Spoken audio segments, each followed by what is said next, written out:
Right గా details చూస్తే పల్నాడు జిల్లా చిలుకలూరిపేటలో మాజీ మంత్రి విడుదల రజని చేపట్టిన రిలే దీక్ష వద్ద తీవ్ర ఉద్రిక్తత నెలకొంది. అనుమతులు లేవంటూ పోలీసులు దీక్షను భగ్నం చేసేందుకు ప్రయత్నించడం, స్టేజీపై నుంచి రజనిని కిందకు లాగడంతో తీవ్ర గందరగోళం ఏర్పడింది. దీంతో పోలీసుల తీరుపై వైసీపీ శ్రేణులు మండిపడ్డారు. అనంతరం రోడ్డుపైనే బైఠాయించి ఆమె దీక్ష కొనసాగించారు. మెగా డిఎస్సి స్పోర్ట్స్ కోటా నియామకాలపై సీబీఐ విచారణ జరపాలని, లోకేష్ రాజీనామా చేయాలని విడుదల రజని డిమాండ్ చేశారు.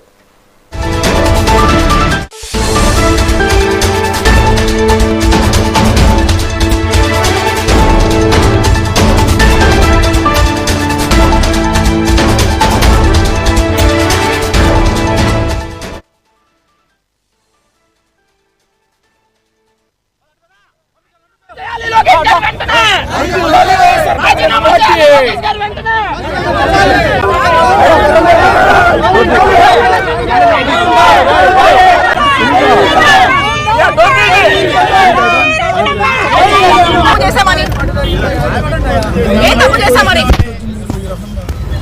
తప్పు చేశామని ఇలా చేస్తున్నారు? అన్ని రోజులు ఒకేలాగా ఉంటాయి అనుకున్నారా? మధ్యలో పెడతావు తీసుకొచ్చి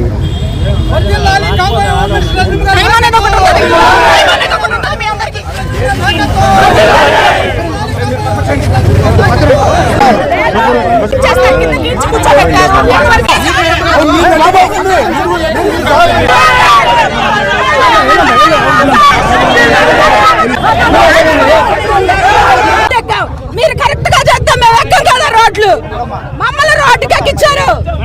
మమ్మల్ని ఇబ్బంది పెట్టొద్దు సార్, మేము ఎవరిని ఇబ్బంది పెట్టట్లేదు కదా సార్.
పల్నాడు జిల్లా చిలుకలూరిపేటలో మాజీ మంత్రి విడుదల రజని చేపట్టిన రిలే దీక్ష వద్ద తీవ్ర ఉద్రిక్తత నెలకొంది. అనుమతులు లేవంటూ పోలీసులు దీక్షను భగ్నం చేసేందుకు ప్రయత్నించడం, స్టేజీపై నుంచి రజనీని కిందకు లాగడంతో తీవ్ర గందరగోళం ఏర్పడింది. దీని గురించి మరింత సమాచారం మా ప్రతినిధి స్వామి అందిస్తారు. స్వామి, చెప్పండి, చిలుకలూరిపేటలో మాజీ మంత్రి విడుదల రజని ఏదైతే దీక్ష చేపట్టారు అక్కడ రిలే దీక్ష, ఈ సందర్భంగా పోలీసులు ఆమెపైన అనుచితంగా ప్రవర్తించారంటూ పెద్ద గందరగోళం ఏర్పడింది. అసలు దాని గురించి తాజా అప్డేట్ ఏంటి? రహీం, ఏదైతే వైసీపీ అధినాయకుడు పిలుపు మేరకు కూడా మెగా డిఎస్సికి సంబంధించి నియామకాల్లో చాలా అవకతవకలు జరిగిందని చెప్పి లోకేష్ రాజీనామా చేయాలని చెప్పి స్టేట్ వైడ్ గా కూడా వైసీపీ నేతలు నిరాహార దీక్షలు అయితే చేపట్టడం జరిగింది. ఈ దీక్షకు సంబంధించి కూడా పల్నాడు జిల్లా చిలుకలూరిపేటలో మాజీ మంత్రి విడుదల రజని అయితే దీక్షా శిబిరం వద్దకు అయితే చేరుకున్నారు. దీక్షా శిబిరం వద్దకు చేరుకున్నాక ఏదైతే పర్మిషన్ లేదని చెప్పి పోలీసులు చెప్పడం అయితే జరిగింది. అయినా సరే దీక్షా శిబిరంలో అయితే రజని కూర్చోవడం అయితే జరిగింది. అయితే ఇక్కడ కూర్చోడానికి పర్మిషన్ లేదని చెప్పి పోలీసులు కూడా ఆమెపై దురుసుగా ప్రవర్తించి ఆమెను స్టేజీ నుంచి లాగే ప్రయత్నం అయితే చేశారు. అయితే స్టేజీ నుంచి లాగే ప్రయత్నం చేసిన అనంతరం కూడా రజని స్టేజీ నుంచి కిందకి దిగి వచ్చేసి ఏదైతే అక్కడ రోడ్డు మీద అయితే బైఠాయించడం అయితే జరిగింది. ఈ బైఠాయించే క్రమంలో ఇటు పోలీసులకి ఇటు వైసీపీ కార్యకర్తలకి చిన్నపాటి ఘర్షణ తోపులాటలు అయితే జరిగిందని కూడా చెప్పుకోవచ్చు. ఏదైతే ఈ మెగా డిఎస్సి నియామకాల్లో చాలా అవకతవకలు జరిగినాయి, లోకేష్ రాజీనామా చేయాలని చెప్పేసి ఈ దీక్షా శిబిరాలు అయితే ఏర్పాటు చేయడం అయితే జరిగింది. అయితే ఈ దీక్షా శిబిరాలకు ఎలాంటి పర్మిషన్ లేవని చెప్పి చిలకలూరిపేట పోలీసులు ముందుగానే విడతల రజనీకి అయితే చెప్పడం అయితే జరిగింది. అయినా సరే మేము దీక్ష చేయాల్సిందని చెప్పేసి దీక్షా శిబిరం అంతా చేరుకొని అక్కడ దీక్షలు కొనసాగుతున్న సమయంలో అనుమతులు లేవని పోలీసులు అయితే అక్కడికి చేరుకోవడం జరిగింది. ఆ అనుమతులు లేవన్న క్షణం కూడా పోలీసులకి ఇటు కార్యకర్తలకి చిన్నపాట ఘర్షణ అయితే చోటు చేసుకుందని కూడా చెప్పుకోవచ్చు. పోలీసులు తీరుని మాజీ మంత్రి విడతల రజని తీవ్రంగా ఖండిస్తున్నారని కూడా చెప్పుకోవచ్చు. రిలే దీక్షలో గందరగోళం సృష్టించే పోలీసులు ప్రయత్నం చేస్తున్నారని చెప్పేసి, మాకు దీక్ష చేసుకునే స్వేచ్ఛ కూడా లేదని చెప్పేసి పోలీసుల మీద అయితే మండిపడ్డారని కూడా చెప్పుకోవచ్చు.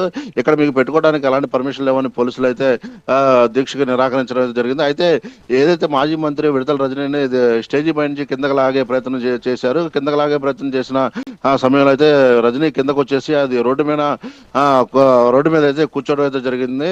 అయితే కూటమి ప్రభుత్వం హామీలు అమలు చేయడంలో టోటల్ గా విఫలమైందని, కనీసం మాకు మా నిరసన తెలియజేసుకోవడానికి మాకు స్వేచ్ఛ లేదని చెప్పేసి మాజీ మంత్రి విడతల రజనీ అయితే కొన్ని ఆరోపణలు చేయడం అయితే జరిగింది. దాంతో పాటుగా ఏదైతే తమ రోడ్డు మీద కూర్చొని దీక్ష అయితే చేస్తా కానీ ఇక్కడ నుంచి వెళ్ళనని చెప్పేసి మొండిగేయడం అయితే జరిగింది. అయితే పోలీసులకి వైసీపీ కార్యకర్తలకు అయితే తీవ్ర గందరగోళం అయితే సృష్టించారని కూడా చెప్పుకోవచ్చు. మాజీ మంత్రి విడతల రజనీ పోలీసుల మీద అయితే కేవలం మీరు కూటమి ప్రభుత్వ నాయకులకు తొత్తులుగా వ్యవహరిస్తున్నారు, కేవలం మీరు కావాలనే మా దీక్ష కాడికి వచ్చి గందరగోళం సృష్టిస్తున్నారని చెప్పేసి పోలీసుల మీద అయితే మండిపడ్డారని కూడా చెప్పుకోవచ్చు. ఏదైతే మీరు పోలీసులు పెట్టి మమ్మల్ని ఆపే ప్రయత్నం అయితే చేస్తున్నారు, ఇది సరైన పద్ధతి కాదు. అది సామాన్యుడు కూడా తమ ఎక్కడైనా కూర్చొని స్వేచ్ఛగా తనకు సంబంధించిన దీక్ష చేసుకోవచ్చు అని చెప్పేసి మాజీ మంత్రి విడతల రజనీ అయితే చెప్పడం జరిగింది. అయినా సరే పోలీసులు నిరాకరించడంతో అక్కడి నుంచి పోలీసులు విడతల రజనీ తన ఇంటికి అయితే పంపించడం అయితే జరిగింది రహీం.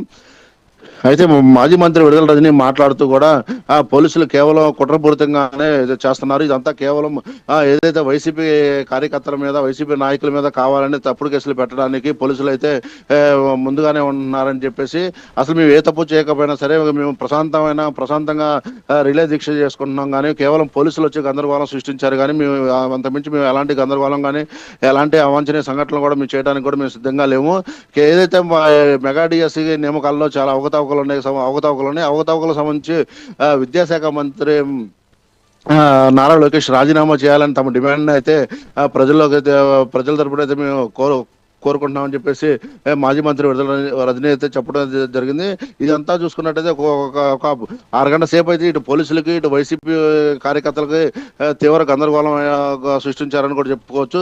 చాలా వరకు కూడా తోపులాట చేసుకున్నారు. ఈ తోపులాట క్రమంలో కూడా మాజీ మంత్రి విడతల రజనీ కింద పడటం కూడా జరిగిందని కూడా చెప్పుకోవచ్చు. ఇదంతా చూసుకున్నట్టయితే ఏదైతే కేవలం కూటమి ప్రభుత్వం ఎలా అయితే చెబుతుందో అలా చేస్తున్నారు పోలీసులు, తమను తీవ్రంగా ఇబ్బందులు పెడుతున్నారని చెప్పేసి కూడా మాజీ మంత్రి విడతల రజనీ అయితే అన్నారు.